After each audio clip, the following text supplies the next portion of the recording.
want to ask you guys, this is, again, we have to discuss some bigger picture topics just because there's really not that much news to talk about, to be honest. Like there's a couple Iron Man things that we've already discussed and here and there, but number one budgeting tip, I want to give people maybe the number one thing that you guys think has been helpful for you that maybe can be helpful for other people, as far as like budgeting for hot toys. Cause like, I know Carlos, you asked the question, most people, the majority of people voted. They have about 3,000 to 5,000 a year in budgeting for hot toys. 3 to 4. Yeah, 3,000 to 4,000 per year in hot toys or for collecting in general. So with the prices of figures generally rising on the rise, and then you got more options than ever, more characters, more great properties than ever, more remakes than ever. At that point, how do we budget for all this and make it all work without overextending? Because I know, Carlos, one of the things that we've talked about with the TBC, the tier-based collecting system, that's helped me tremendously because it's helped me sort of realize what I really love and what sort of is like almost like lust for a figure. It's kind of like, you know what, like you have it where you're just kind of like, I want this figure just because it's new and it's exciting, right? But it's not something that I really need. So what do you think, Carlos? What tip would you give? Number one budgeting tip. Yeah. Okay, so I like a yearly budget. A yearly budget is more important than a monthly budget. That would be my tip. So I guess that, but I will say the number one budgeting tip is you want to have a yearly budget. And I guess I'll say number two. But what you need to do, or I'm sorry, what I think you should do, because this is probably the easiest way, because you can do whatever you want with your money, is when I pre-order, and I think this is really good for budgeting. Maybe is it? I don't know. Okay. I only put the 10% down or whatever it is. And I do not. So like, let's say this figure is 655. I'll put that pre-order and the remaining amount instantly that same day.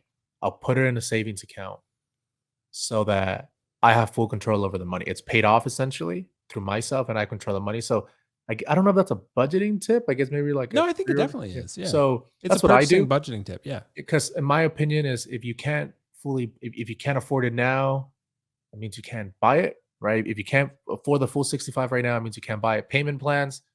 I've never cared for payment plans, credit cards, and all that. So that's why that's what I'm always going to say. So, because in 5 months from now, this will be available and you can pre-order it then. You'll be okay. So that's why I don't like payment plans and all that. Because you're giving a company your money and they can delay this and now they have your money for a while, as opposed to saying, I'm going to do 10%. And I'm going to move my money slowly to my own savings account because now it's my money. It's making, if you go with someone like Marcus, you're going to be able to go and get like 3%, 3.25% on your money, which is better than 0%. And, you have full control over it. If you decide, hey, I want to cancel this, you're more than likely to get that 10% back than to get the entire 655 back because they'll do 655 and keep the 10%. Because they have to refund such a big amount. So that's what will be the biggest tip is that if you're going to pre-order, put the 10% down, sure. And the remaining, go with your own savings account. I think that's the best way because you have control over the money. You don't give it to another company. You're making interest on it. So right. Well, I would also agree, Carlos, because you've converted me on that mindset. I used to pay in full, Marco. I used to be one of those where the pay in full option, I would be like, okay, send me an invoice, I'll pay in full, so forth, right? But now I pay the deposit. Carlos is kind of he spit some logic at me, and I was like, that's actually a really good point. Then you set aside the money in, like Carlos said, in a separate savings account that's specifically dedicated to collecting. You're gaining interest on that money that whole time, so you have that figure really paid off in full at that point. Even if you don't pay it off in full, you pay the NRD and then you start paying yourself over time, right?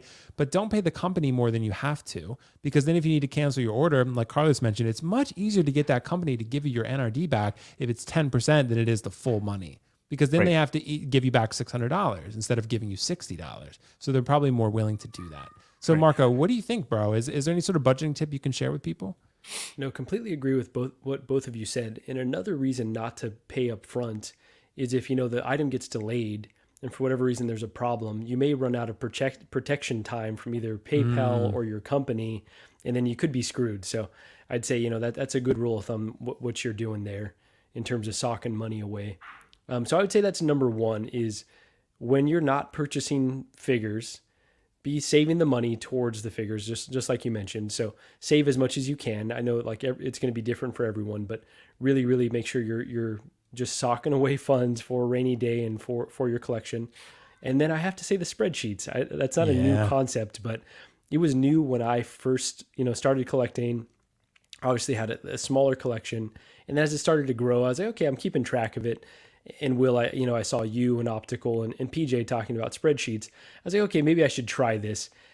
Okay, I get it's painful. And I've heard people say, like, I don't even want to know how much I spend.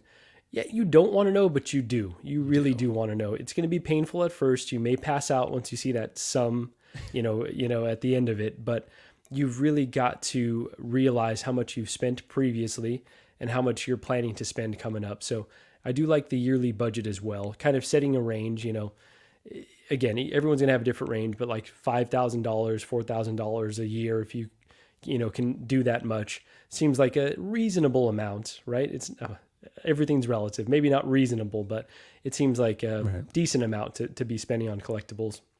And then as you track with the spreadsheet, you can kind of determine whether you're staying in that range. Now, I always like to collect a little bit like Jazz. Like, I know kind of generally where I'm going, but certain times I'll take a certain note that wasn't initially planned, and it could end up being beautiful. Like this Golden Armor Wonder Woman, did not initially plan to get her, was able to kind of find some room in the budget, some room in the collection for her.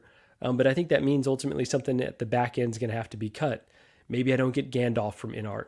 Maybe that's the sacrifice, which some people may say I'm crazy for choosing Wonder Woman over Gandalf, but everyone's going to have their own decisions to make there. So yeah, absolutely, the spreadsheet has got to be the most essential part of budgeting, in my opinion, because you can't trust yourself that you're tracking correctly, because you're always not going to be honest with yourself about how much you're really spending until you kind of have those hard numbers in front of you. Yeah. And I would say, just as a final point here from Wonder Dog, really good comment. And a lot of you guys have really great comments. I'm sorry I can't highlight them all. We should also talk about budgeting for actually setting up your figures, getting the right display cases, cleaning supplies, repair tools, lights, all that adds to your budget 100%. And that all goes in the collecting budget. Yep. It all goes in the spreadsheet. It all goes in the collecting budget. So you got to think, if you want Module spaces, if you want DTOS, if you want whatever else you're going to use to display, that's factored in. So once you have those, they're good, and you can have them for a really long period of time, but it is an upfront cost that you're going to have to shell out at some point. So got to factor that.